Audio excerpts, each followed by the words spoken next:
Hello all, BowTieSecurityGuy here. I'm just going to pop up for a moment and talk to you about one of our sponsors, clipfinder.org. I love them. I've been using them for a while. They take long-form videos and create short-form content. It's super easy to use, completely mindless, and allows you to grow your social and your brand relatively quickly. I've increased my social, clicks and all that stuff through YouTube by, literally 10, 20,000 just by incorporating shorts into my content.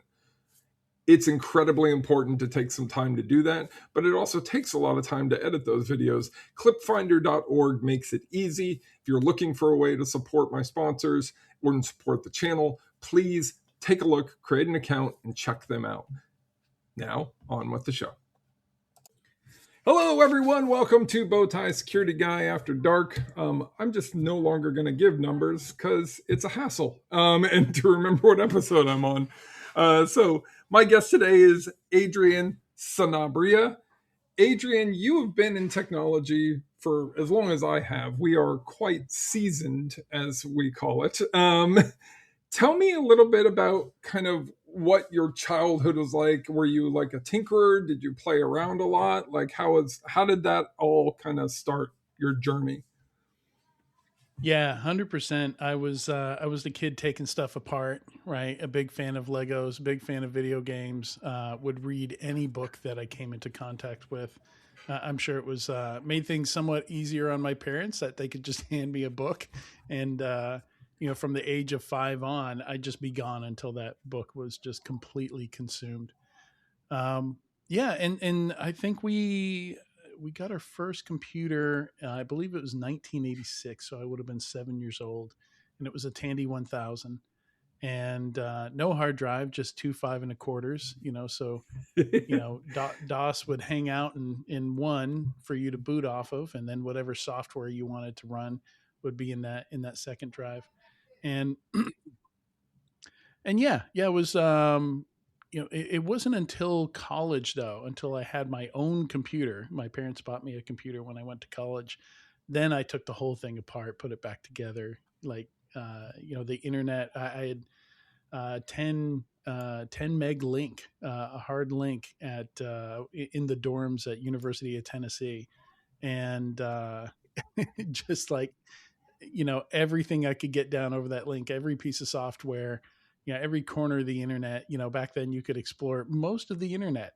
Back in 1997, there wasn't that much of it yet, and yeah, I think that's when the love of computers really hit me, and it hit me that I might have a career in that.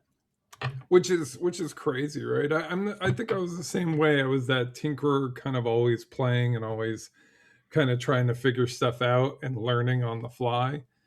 And I feel like a lot of what we do now for these younger kids is we're removing that ability. Like, especially with AI and stuff. And you and I both have a hot take on that, which we'll get into. But Mhm. I feel like our ability to explore in what we did back then was critical to how we are now as security practitioners. That kind of innate curiosity, I feel like, is going away, and more people are becoming complacent. Are you seeing similar as far as like who you work with and just kind of the different people that you engage with, that a lot of that building a home lab and breaking stuff, like people just aren't doing that at all? Yeah. It's so I have adult children. Both me and my partner have adult children, age between 19 and 26. Four of them, two for me, two for my partner. And yeah, what we've observed is just, and this has been pretty well studied, is just the kind of loss of attention, right? And very much by design, because the internet is paid for with advertisements. Right. That's how these applications were designed is to just keep your attention. And as people go through TikTok, just 10 seconds here, 2 seconds there, 5 seconds there, maybe 30 seconds. 30 Yeah. seconds is a really long video. Back in the day, we would spend days on something. You talk to a lot of people who've been in security for a while, especially those that go deep down one particular rabbit hole, like Oh malware yeah, analysis or something like that. Um, or even pulling apart hardware and decompiling things and reverse engineering things. You'd have somebody who would stay focused on a single thing for days. And I'm not sure that we've really uh, given these generations the tools to be able to do that. It's yeah, really I agree. really tough to do. I limited my kids access to computers when they were younger, but once they were teenagers, I'm it's still it trying. I've got a hard to limit 14 it. year old, yeah, who Yeah. has very limited access to the internet, except for school stuff. Has no social media, and then Mm. limited access to her At cell phone. 15. Yeah, Okay. yeah. Yeah. We're lucky enough where we homeschool, so we can kind of Yeah. That makes it easier control for the sure. You don't a have that lot peer easier. pressure. Yeah. It's that not that constant peer pressure, right? And even when they go, like she does a lot of theater groups and things of that nature, which are awesome, and she does a lot of stuff in the community. But at that time, you're there for a purpose, so it's not Yeah. there's not as much peer pressure as there is in school, where kids are showing the latest memes, the latest videos, and it's that constant kind of drive.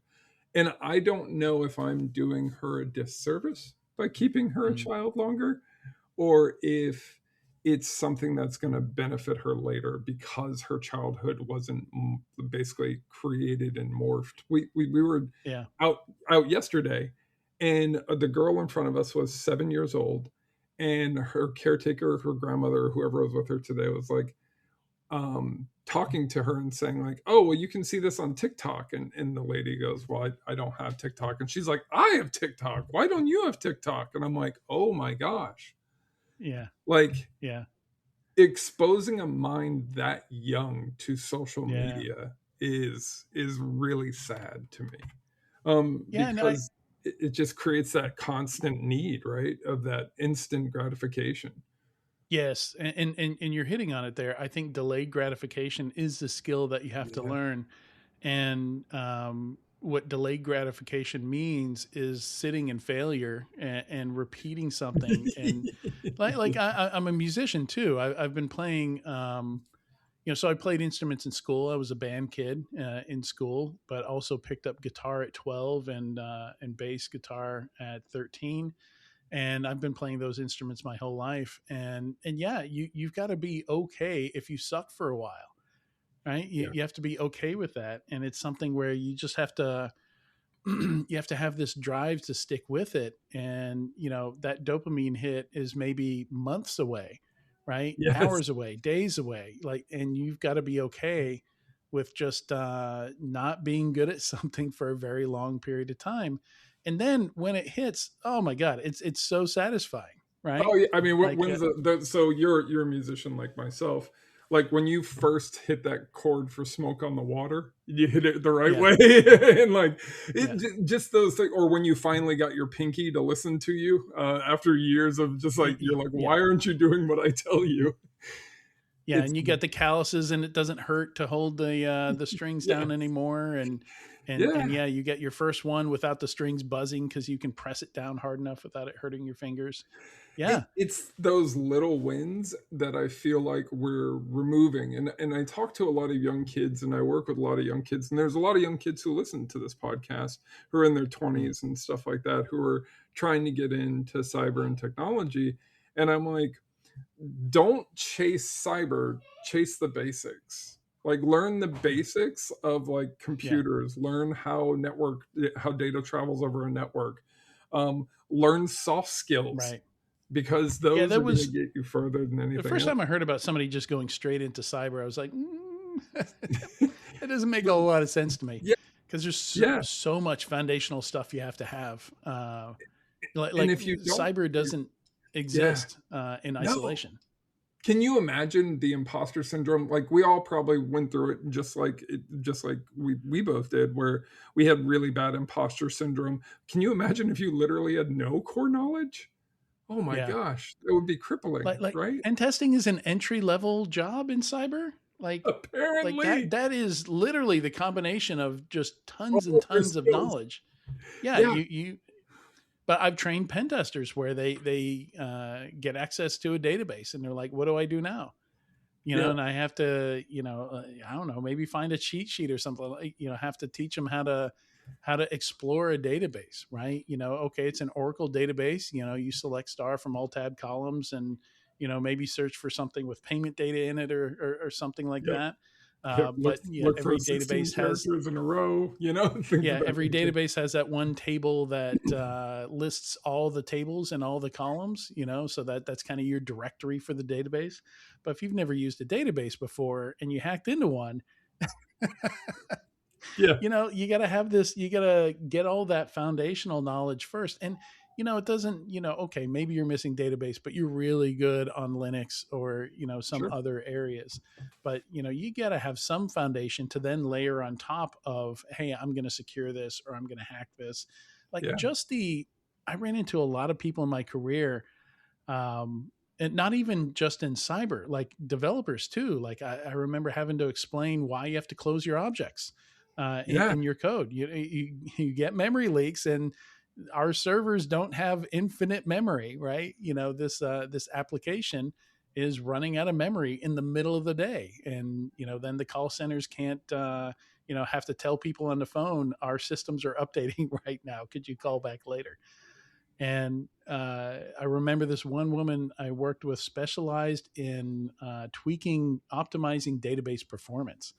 And at Wednesday at 3 p.m. one day, she decides to take down our main CRM database to make some performance enhancements. And we had to explain to her, you can't just take it down in the middle of the day when there's 1,200 people using in the call center using this thing. Um, just, and of course, when you're hacking stuff, when you're a pen tester, yeah, is this exploit, is there some chance it's going to make the thing fall over?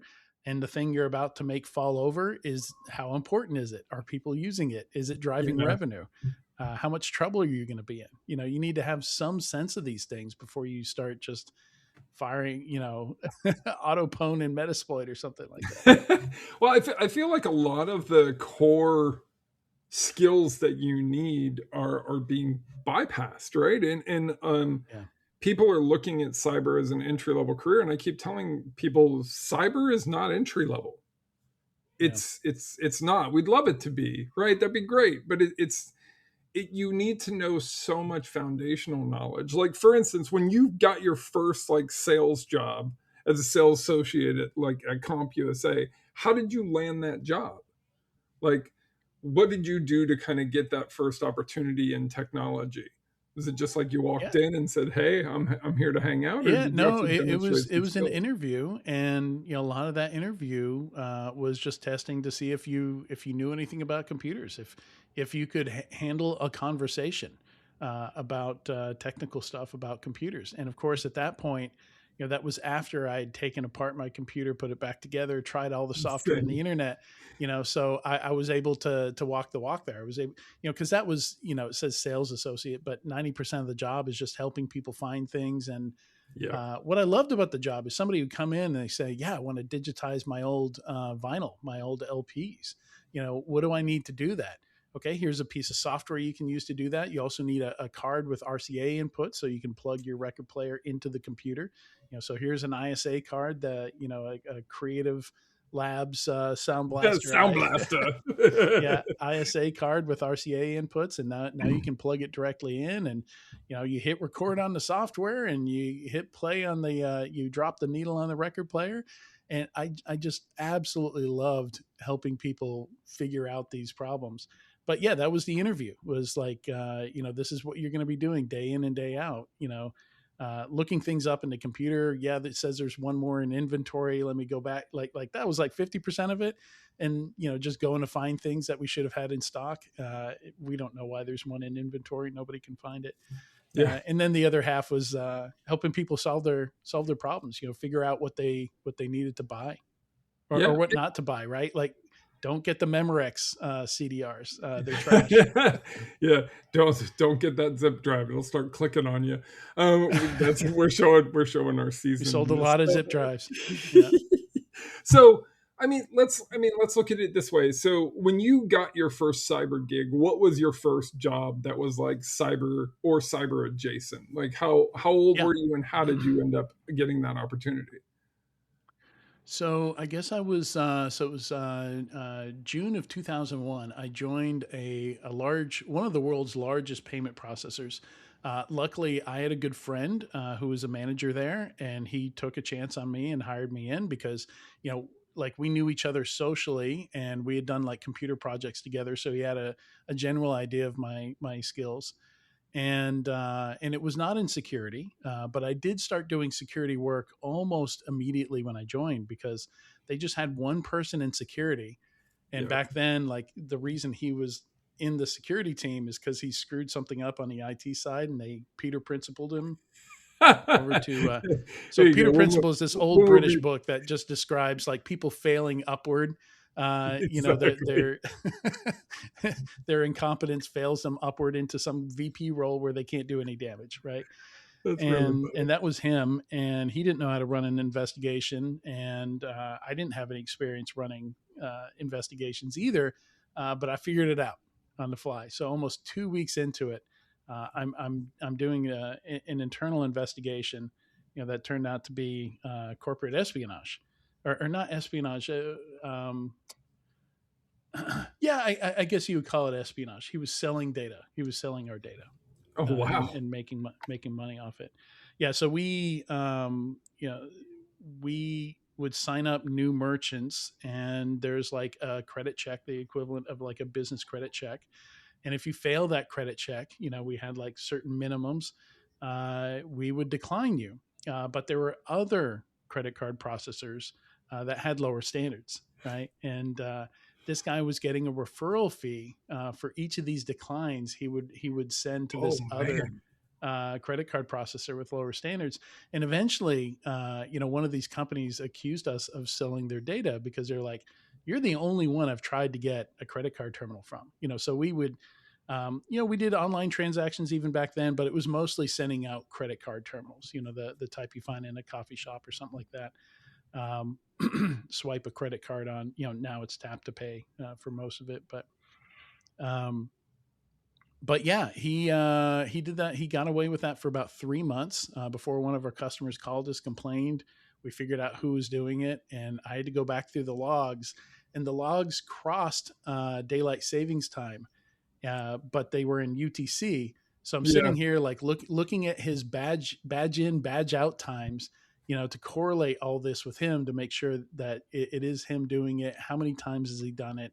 Doing And digital he made a couple. forensics, no idea what you're doing, just kind of figuring it out. Yeah, no idea. Didn't know anything about. It wasn't until 4 years later I went to in 2005. I went to SANS 504, the GCIH class, which is the incident handling class, with Ed Scotus, and so at that time I was just making it up as I went along, and I continued doing investigations even before I was in security. So I was production support is what they called it, and basically we're like the liaison between administrators and the developers and the users. So the Yeah. users would complain about something. You don't want to have the users talking to the developers and the engineers and the admins directly. They don't know how to talk to people. So kind of like from Office Space. I'm that people person. Yeah. So what do you what would you say you do here? I take the engineering drawings, because I'm a people person. Yeah. Well, it's I so don't know if true you too. remember that scene. I do, and it's such a great scene because it's so telling about this market that we're in, and kind of how the cyber market has shifted over the last few years, where like being technical was previously good enough, Yeah, but now I think it's so much more relevant to be able to explain things in a yeah, simple way than it is to actually be translate. able Yeah. to do, that is such a core skill. And I see a lot of the work that you've done, with DEF CON groups, and then, B-Sides Knoxville. Mhm. How important do you think it is for a new person to kind of put themselves out there and to get themselves in front of people? Because I've had that conversation many times where I explained to them, I'm not going to hire a new person I don't know or isn't a Yeah. reference. Like, Yeah. I have don't you think I've ever gotten a brought somebody single, in? Yeah. I don't think I've gotten a single job with a resume. Right. No. So I also didn't finish college. I dropped out of college. I wasn't sure that I wanted to do Yeah. computers. I considered going to culinary school. I was also playing music. So I was like, screw it. Like I'll just see what it's like. See if I can get a job in the industry. And I did internet tech support for a while before I got that first um, real career gig that at the credit card processor. That's what I consider my first real gig. But yeah, it was and I was there for 7.5 years, something like that. And that was a real, kind of sweat and buckets moment. Can I get I got this job and I held this job for a while. Can I Am I get going to another be able one? to, how hard is it going to be to get that second job, Yeah. where I don't know anybody, I don't have a buddy working there. And I think I kind of knew the people there a little bit. I hadn't really done a lot of community stuff, and that was a consulting job where I was going to be a pen tester and a PCI QSA, and I was really nervous about that. And I landed the job, and I was really happy that I did. And I had a great mentor there, Dave Shackelford, and Dave. Convinced me to go to DEF CON, to get involved in the community, to start a blog. So he's the reason I started all those things and got involved in the community. So I've had some really, really good mentors over the years. Yeah. I'm Same. lucked out with that. Without them, I wouldn't be where I'm at. Period. Right. Yeah, And unless I had those hard conversations and somebody telling me, yes, that's great, but here's what actually you need to do. Like, this is the reality of business. Yep, you're really technical, you're super smart, that's fantastic, but without communication skills, you're not going to be able to do anything you want to do. And yeah, I'm like you too. I didn't even drop out of college. I just didn't go. I was like, hey, I could eat or I could go to college. I'm not going to go into debt, and I'm not going to. I had already started hmm my own company in my 20s where I was doing computer repair stuff, and I was like, well, hmm college is going to teach me to basically come do exactly what I'm already doing, and I'm going to have to pay somebody for that privilege. Have you? And I have personally found it career limiting at times where there's certain employers and certain companies that yeah, were very much like, hey, you don't have a degree, sorry, yeah. Only have you once have I have run you into that. yeah, and I've only But seen it once too, it but it was a wasn't huge enough. bummer. It was a gig at Capital One, and Capital Yeah. One has like an army of software engineers that do nothing but build security software in house. It's a very exciting sounding environment. Uh, I knew the lead security guy there, who's still there, and he invited me to apply for the role, and I didn't get past HR, and I was really bummed about that. It was a hard, no college degree, Yep. no need to apply here situation, and it was going to be like project manager for building that software. So I'd That be would have kind of been like cool. like Yeah, yeah. yeah, guiding the pipeline for these hundreds of developers just making cool security tools internally for Capital One. So I was very bummed about that, but that was the only time I really ran into that. Most of the rest of my career, people would actually come to me, right? Because I was doing community stuff. People knew of me. I kind of stepped into some of these leadership roles with the community stuff that I was doing, and that made me visible enough that people would come to me and say, "Hey, would you be interested in a role?" And you can't be in a better position than someone coming to No, you I and, agree. and offering you a job instead of you having to go and hunt for it. And the way you do that is you make yourself visible in a very positive way. Yeah. And so let me ask you this, and I know how it is with me, but I'm gonna. Did you do those things, the outreach, the helping, the kind of building, these programs for besides Knoxville? Did you do it for the visibility, or did you do it because it was something you were passionate about? No, no, I did it because it seemed like it'd be fun, right? Right. it That's the key, right? And yeah. if you're doing it for Like selfish reasons, I feel me like and it my doesn't friends, work. and I'm going to make new friends, and we're going to get together, and we're going to hack stuff, I'm and it's gonna going to hang be out with a bunch awesome. of Like nerds and we're that's gonna get to that's the do reason for cool doing stuff. it. Yeah. Yeah. I think so much of the cyber market right now, especially with some of the newer kids, is very much a demand market where they're like, I Yeah. demand you give this to me, or I'm only doing this Yeah. because I have to. Right. And So if that that's the attitude is mindset, so important. Like yep, we've got an ISC squared chapter here. I remember one, the person who took the president role did absolutely nothing. Like it was obvious that they took the role just to be able to put on their LinkedIn that they're the president of the local ISC squared chapter, and that, it's so that's why I say in a positive way, because you can try and grab that public attention and it be extremely negative if you don't go into it with the oh right yeah, attitude, with the right goals. yeah. Yeah, it's got to be about helping people. Help others before you help yourself. The airplane mask theory, right? Like, take a No, moment to actually put that's on the someone opposite. else's You mask. gotta put on your own mask before helping others, but you are helping others. Yeah, So yeah, that's so valid. this is an important point because what is the term? It's a term that nursing folks know well, but it's like concern fatigue, but concern isn't the word. I forget what the word is, but basically, like you care so much about others, you have these people that will forget Stop to caring eat, about just yourself. run Yep, themselves ragged, I trying do to that. trying to help Yeah, others. So yeah, put on your own mask before helping others. Like you have to be healthy and happy and taking care of yourself before you can really help others. And I've seen people just absolutely, like, almost literally killing themselves. I remember I yeah, volunteered at a horse rescue, and twice a year we would do these big events, have a bunch of people come in to raise money for this horse rescue. And this one lady, like, she wouldn't sleep. She would pull like two all-nighters in a row, and she was literally falling over. And yeah, it's not good. It's no, like like that was me, my first security job, right? Just kind of burning myself to yeah, the ground, and not focusing on mental health, not focusing on yeah. taking care of myself, not focusing on any of those things that were critical. I Like think you these younger said, generations have a better handle on that, on I like think they work life do too. I balance think and that stuff like burnout that. culture is dying.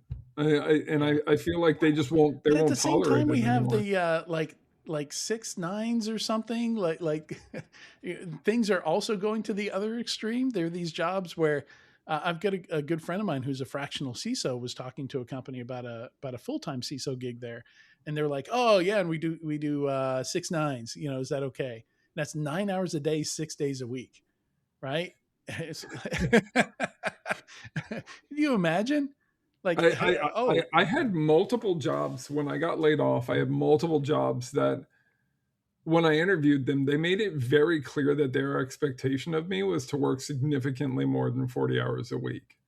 yeah. And not only that, they weren't just looking for a leader. This is a problem too, and you kind of hit on it a At little least bit. they were upfront about it. So I you could be totally, like, and I thank them nope. for that. Yeah. So many people will get into an opportunity, and it's, a great example is getting into pen testing. You and I Yeah. have both been pen testers. The job is cool, but it's also really boring. It's like Hmm. you do the same stuff a lot of times, and once And you've kind of done it for depressing, depending on what it can clients you're be. working with. Oh my Yeah. gosh, especially if you found the same stuff you found last year. Yeah. Like, your Exactly job that. just becomes, And it's a children's hospital.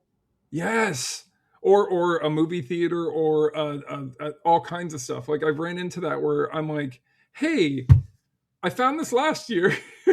Yeah. we we still haven't spent any time. This is a really easy This fix. domain admin account I created 3 years ago, still Yeah, it's here. still there. Like, you've left it. I told you to delete it. Why am I This is here? Yeah. It there's so much of the job in security that makes you question why you're here. That is Yeah.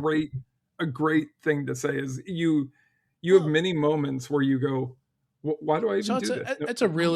really tough thing because a lot of people that get into cybersecurity are mission oriented. So Yeah. they're, your emotions, you're very deeply committed to it, and uh, it's really frustrating. to find that you can't have an influence, you can't have an impact. Yeah. And folks like that really have to find those jobs where they have an opportunity to make some kind of impact. And it's, that one job that I worked for 7 years, I think that's the longest I stayed anywhere. And I was deeply depressed at that job by the time I left, because there was just nothing I could do. Right. We wrote all the documentation. We tried to weave security into the development life cycle, and just a lot of things. It was clear it was never going to change. Right. Yeah. Like, security, I think, only went up to director level and rolled up through IT. And it was just like something we had to do because PCI was a thing. Right. Yep. Because regulations kind of forced us to. So, yeah, Mhm. I was very happy to move to pen testing, and then that was depressing for different reasons that we just. So many people look at this job as this flashy, awesome thing. I was in incident response for several years, which is like a Yeah, job that everyone's like, "Oh my god, that's a super cool job." Yes, yeah, but it yeah, is an amazing job, but it is incredibly easy to get burned out. It is incredibly easy to mhm, push yourself too hard. It is incredibly easy to become obsessive about solving risk and finding how they got in and spending literally hours. And then, like you said, sacrificing a lot of yourself and sacrificing your health. Like that is a very common problem within IR. So much so companies that specifically do IR, like Phoenix 24 and some of the other big ones, that's all they do is IR. Like their focus on mental yeah, health is through the roof, right? Because that yeah. is the most Well, it important. has to be, right. It Because they does. can't afford to churn No, employees. no, Yeah, and it's such a hard job. And I don't think people understand the sacrifice. And yep, you can make good money, but you're putting a lot of hours in and you're sacrificing a lot of family time, you know, yeah, working in any sort of operational role in security, which a lot of these jobs are. As you start out, you're going to be overnights, you're going to be in the kind of garbage shift. You're going to have to work your way up to kind of get those better opportunities. But what I'm seeing more and more of is, because the hustle culture is dying, hmm. so is the drive to take something lower and work your way up. So it's interesting. I think it's good and bad. Obviously, you shouldn't be required, to work torturous hours or anything like Right. that. But when you're younger and you need to start stacking up experience, I don't think anybody forced me to work 70 80 hour weeks at that first job. I did it just because there was so much to learn and I Oh wanted to yeah. learn it. Like, I would volunteer myself for stuff, and maybe regret it later, but The later on imposter in my syndrome career. too doesn't help, right? Where the imposter Right. syndrome's driving you to prove yourself. So you're like, yeah, I'll do that. I'll take that on.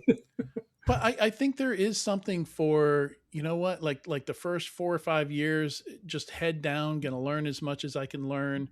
Yeah. Yeah, the company's toxic. Yeah, they're working me too many hours.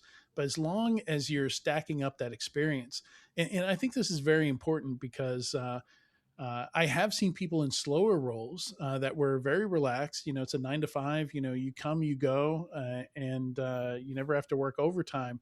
But also, 10 years of that, they've learned like less than what someone in that other job learns in 6 months. Right. So at the same time, you have to be. And I think a lot of this just depends on the person. Not Yeah. everybody has my insatiable appetite for learning things. Right. So, if that comes naturally to you, let that loose in those first couple jobs. Put your Yeah. hand up for doing extra work for learning extra things. But also in the back of your mind, remember, okay, at some point, like, I've got to sleep and this has to slow down, and I I have to care about my health. yeah, I did exactly that. So when I first got into security at Disney, I just kept accepting everything. Yeah, And I was like, yeah, I'll do that. Yeah, I'll do yeah. that. Yeah, I'll do that. And my Well, for some of us, ADHD saying and my no is hard.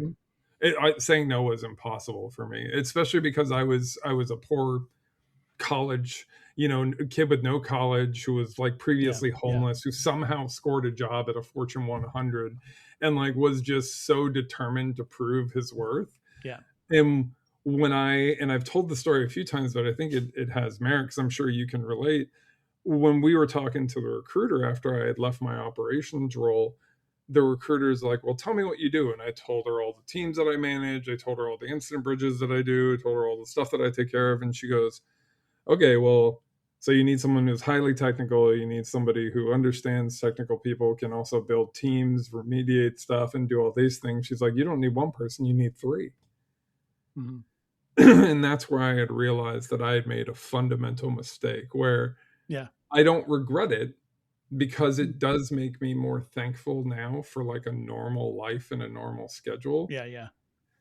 But it is something where I think if you do your time and you really dive in head first, like you said, give it like 3 or 4 years. I gave it a decade Yeah. of doing that, but like give it a good 4 years of your life.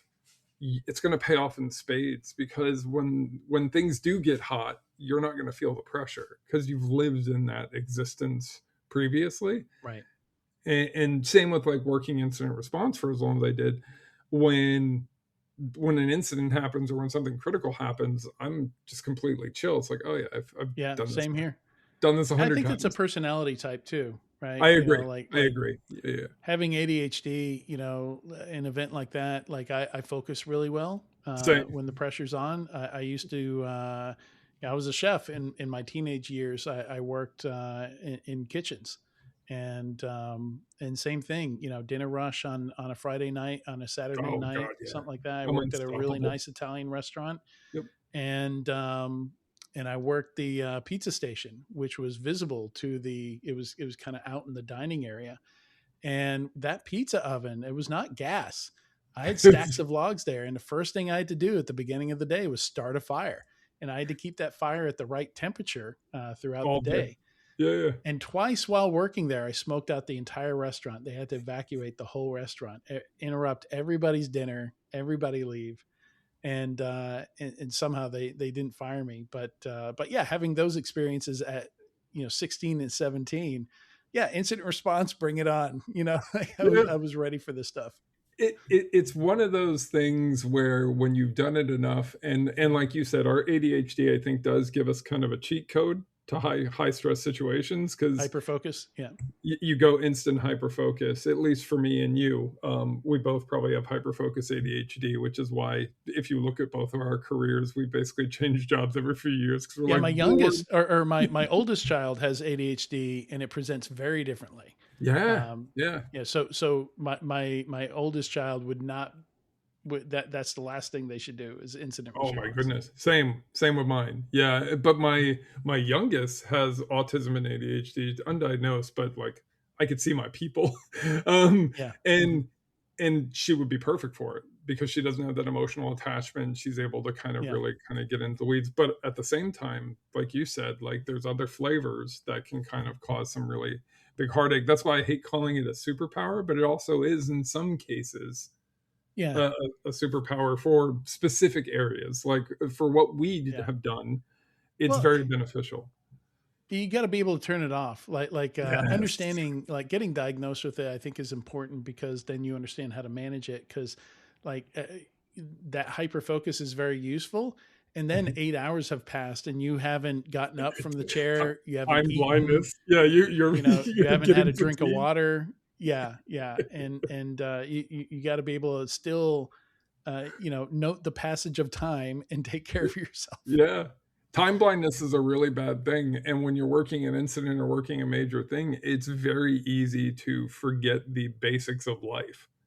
Yeah, And people don't like when I tell people I literally forget to eat. They're like, no, that doesn't. No, I mean, I don't even feel the pains of hunger because I am so yep. hyper Just focused turn it on all off. solving You've had to pee for 5 hours, but your brain has turned literally. that off. It's Yeah. my brain just goes, we'll deal with that later. It's Yep. not a big Yep. deal. And then It's you'll handy if you're on a road trip, you need to get somewhere in a hurry, being able to turn off that signal, like it, that can be handy. it totally is. Probably not good for like kidney stones and Yeah, and I'm sure we'll suffer from it later, but we'll suffer from a urinary lot of the tract things. infections, but it Well, served me I well mean, in the past. yeah, so let's talk a little bit about kind of current now. Like, so I think we both agree that relationships are imperative in this market Yeah. to get ahead. A lot of people are doom and glooming AI as kind of taking entry level roles or removing the need for entry level. What are your thoughts on kind of AI kind of taking people's jobs, and where do you see that going in the next few years? So there are a class of jobs that absolutely need to be taken. They even before AI, they probably shouldn't have been jobs, and these are jobs that are tasks, Yeah. right? Where if your job is a simple task, if you were a graphic designer, I say should like in this case it is kind of sad. Like marketing teams hire a lot of contract work, Mhm. right? Like we just need a bunch of blog posts to help SEO for the website, right? We don't care what the quality of the blog posts are really. Like they just Yep. need to mention these terms so that when people search for these terms, they find our company, and we're on that first page of Google. Now, of course, all this has changed. Like people aren't using search engines as much to find companies, but bear with me on it. So those went away almost overnight. When you could have AI write that blog post because you didn't care about the quality of it, and the output of AI is by design, by training data, mediocre. Like the Yep. middle of the road from everything it's consumed on the internet. And yeah, overnight that was gone. Overnight, the graphic designer that created an image for the top of the blog post, that was also gone as soon as generative AI could create images. So a lot of that kind of single task job stuff went away. But the stuff that doesn't go away, and I have to stress here, companies don't understand what their employees do. They don't know how productive their employees are. They don't know how work gets done, right? Like that level of understanding within a company is extremely rare. So Yep. the idea that Oracle lays off 30,000 people because AI made them, redundant, that's it's laughable. Like across those 30,000 people, that must have been like 1,000 different job types. Like, there's no way you could sit down with at least one of people in each of those job types, figure out what they do every day that's important, that needs to be replaced by AI or some other kind of deterministic automation. Like, there's no way you took the time to do that. These are just layoffs, and you're using AI as an excuse for them. So I think Yep. that's the vast majority of what we've seen is AI is just the signaling, excuse for laying people Yeah. off, for layoffs that you wanted to do anyway. And the reason you do layoffs is you don't understand how work gets done, right? It loops back around. It's like you hire people whose job it is to manage people. So of course those people are going to hire more people, because what success looks like is you have more people working for you, right? So Yep. so Yeah. it is the nature of a corporation to just grow in employees. And usually one of the biggest costs to an organization are your employees. Yep. So Well, eventually it's gets too yeah. fat, needs to slim down, have to lay off some people. Well, it's the doorman fallacy is I believe what it's called, where basically people think a doorman's job is just to open and close a door, right? They're like, Mhm. we could easily replace that with automation, just opening and closing door whenever it sees somebody come. But they don't talk about them getting rid of the homeless guy that's out front panhandling. They don't Yeah. talk about them holding the door for the woman who's kind of leaving and then talking to them about their struggles for that day. They don't. There's a billion tasks that a doorman does every day that Yeah. is imperative to getting the job done, that you're Mhm. not just going to be able to take away and just instantly replace with somebody that opens and closes the door automatically, because that removes a lot of what they do away. But if you never take the time to know what people do, and this is how people get away with working multiple jobs.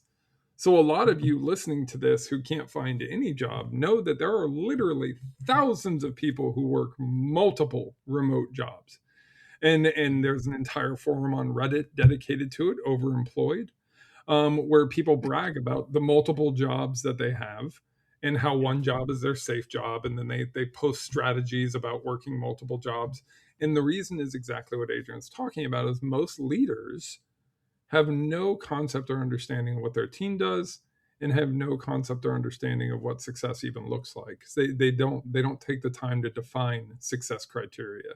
And this is why Yeah. people don't get promoted, because like, how do you promote someone when you don't know what they're doing? And There, there's so much of that, I think. there's this.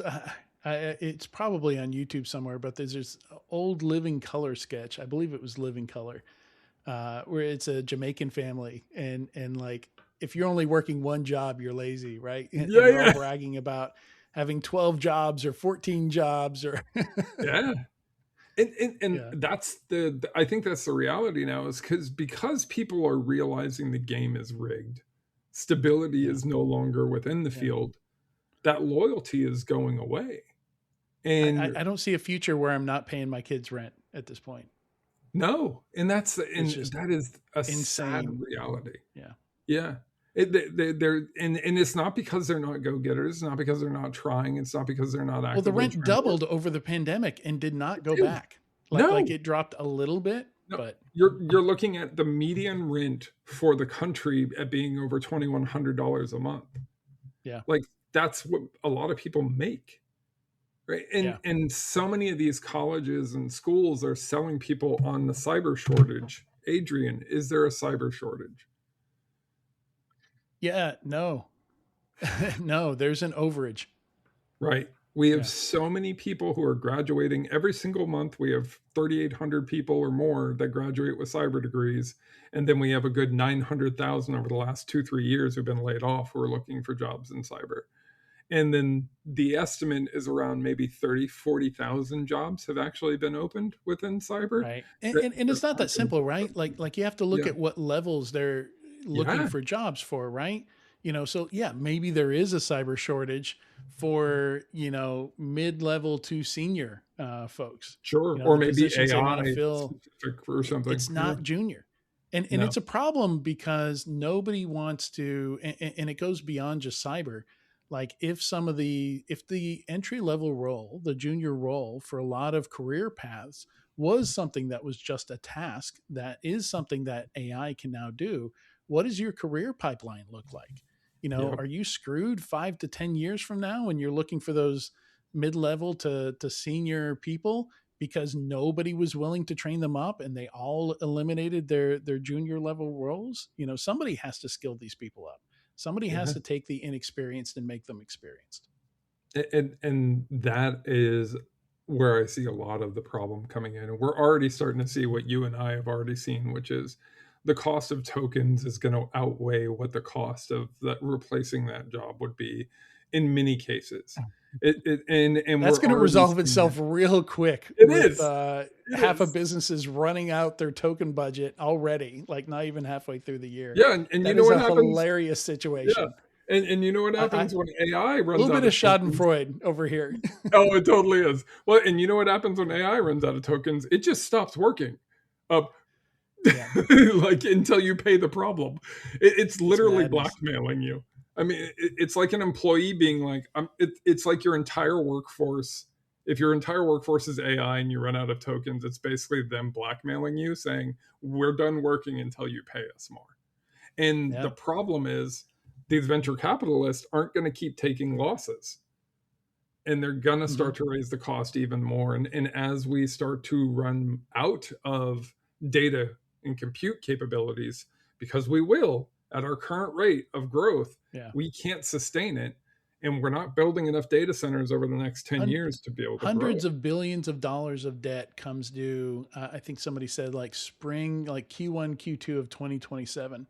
So Yep. that is the ultimate reckoning. Like, how is that debt going to be paid for? Is somebody going to be willing to buy that debt and continue this bubble from going along, or? But you already see them doing it. That's why Yeah. $20 a month went to pay for consumption, right? Yep. Like a lot of these all you can eat subscriptions are going away, and you have to literally pay for the tokens now, which used to be only something you did on the enterprise side or via API. So we're starting to see signs that they're being forced to charge what it actually costs. Yeah. Instead of the drug dealer model, where it's like, hey, man, first hit's free. Yeah. And then once we get you hooked, that's when we'll go ahead and jack up that price and And kind of really show you what it's like. and it is a distraction. So I think everything else that was important before AI is still important now. Yeah, So I would urge folks to not worry too much about it, because I think this thing will self-correct. I do It too. will kind of implode on itself. AI is going to be around forever, so that's not changing. I'm not saying it's going away, but I think the massive amounts of hype around like just all the dumb shit that Well, I mean, these tech you've got, execs are saying about jobs yeah, being gone, and Bill Gates saying doctors won't be a thing in 10 years. yeah. Like, That to me is, yeah, just absolute it's a pure distraction. insanity. Ignore it. It is. Focus. Yeah, focus on Focus what on you your were core focused skills. before AI. It'll still Yes. be here.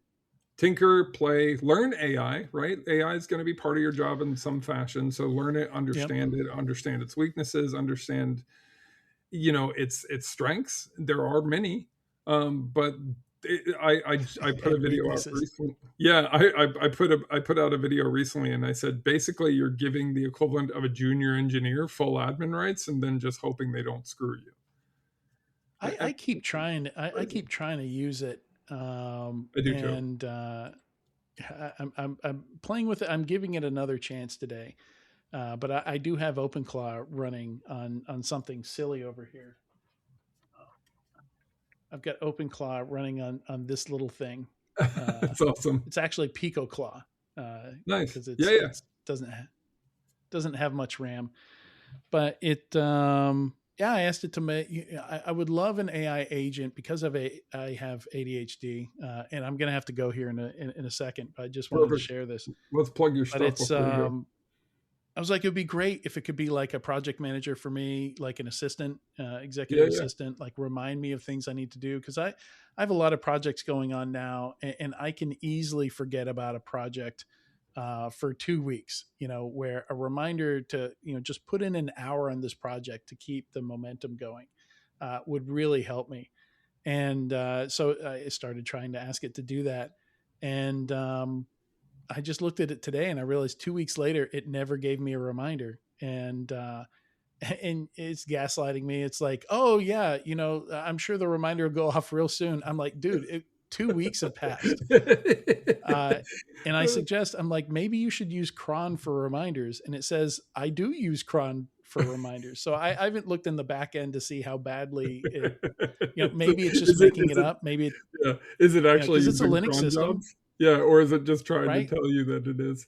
So Like let's it's just plug your using stuff, text man. files in cron to do stuff. Right. So I need to SSH into this thing and see how badly it's screwed up in the back end. But there's a lot of things like planning travel. I'm going to be in Europe for 3 weeks. I tried using AI for some of that. Awful. It was like, oh yeah, this is a 3.5 hour train ride. It's 10 hours. Yeah. When I actually go check, it's like, oh, 3.5 hours. We can Well, do this and that. And when 60, nope. 70% of the data is basically from Reddit post and social media, like why would we Yeah. expect it to be completely accurate? And that's the thing, like garbage in, garbage out. So where can So people find you? What do you want them to check out? I appreciate your time as always, brother. So where can yeah. they find So your shit? I have some cool projects going on, like most of my thought leadership stuff and my analysis of breaches. I spend a lot of time analyzing how breaches happen, how companies Yes. fail. It is going to be at defendersinitiative.com. So that's my Substack. That domain name is going to redirect to my Substack. And another cool project I've worked on is I decided to go out and maintain a list of all the companies that have gone out of business because of a breach, because it's actually a tiny number. It And is. the myth going around was, oh, this happens all the time. If you don't get security right, you're gonna go out of business, right? I was like, that doesn't sound right. Like we would literally, it would be if companies were going out of business as often as people say, like it would be all over the news. It would be like It a would. Yeah. catastrophe, right?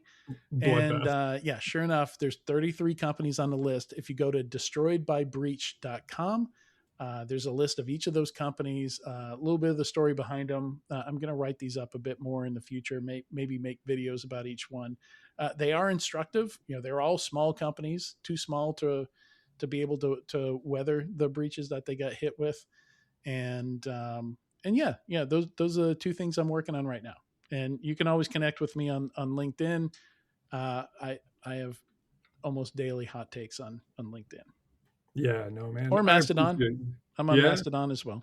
Oh, nice. That's the one I haven't got on yet. I should probably create an account just because, and I'm sure at some point we'll all switch to Mastodon. That'll be the new thing. I'm on other But things, but that's the only. I like the community there. I'm on what is the server called? Infosec.exchange. I'm Zawaba. Most places on the internet, if you see SAWABA, that's me. awesome, man. I appreciate you. Thank you so much for your insights. Everyone else, good luck out there.